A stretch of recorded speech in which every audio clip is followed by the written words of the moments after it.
Hi, folks. My name is Max Bingman. I do apologize in advance for the congestion the weather's starting to get to me.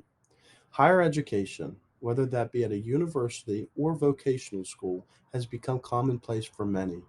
When looking over all the options, it can often be overwhelming.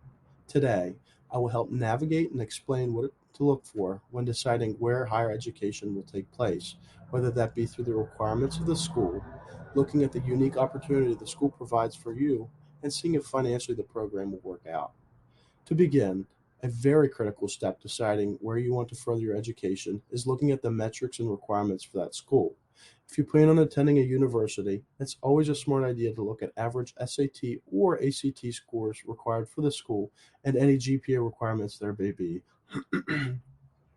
This is not only a good way to see if the school is an option, but to see if it's even plausible. If you have a relatively low GPA, looking at something like an Ivy League school is not always feasible. When you are looking at more difficult schools to get into, it is also important to look at what type of community service and leadership opportunity these schools look for. You may have the perfect GPA, but lack the necessary experience for one of your schools in question.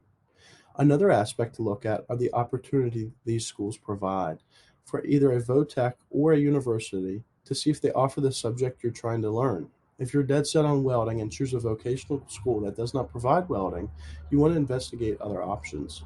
Taking into consideration the location of the school is also very important. You need to decide whether you'd like to live in a more rural or urban area, and if you'd like to live close to home or farther away. These are all considerations that are very important to think about before you decide upon a school. Another great thing to keep in mind is classroom size and how many people are enrolled at your institution.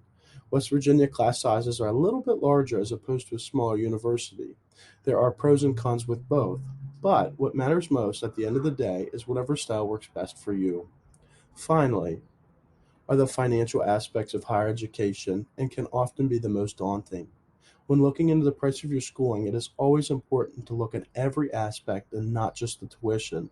Other things to consider are things like room and board, meal plans, and whether transportation will need to be planned separately. Just because tuition seems manageable, you always want to have the full picture before you make any major decisions. I would also highly suggest filling out your FAFSA form, which will help to determine whether you're able to receive federal money. In addition to exploring any scholarships offered by the university or in your local community. Although you may believe school is unobtainable for you, it is with the kindness and help of others that it may become possible. In all, I hope this little talk gave you some ideas to think about when you're choosing your dream school. It's not only important to think about the requirements, but the financials and opportunities that school will provide for you. I also suggest writing down all your schools you're interested in, then begin to narrow down the list as you start to think about things we discussed. I can personally say that West Virginia University is always a good choice, but I might be a little biased. Thank you for your time and good luck in your journey.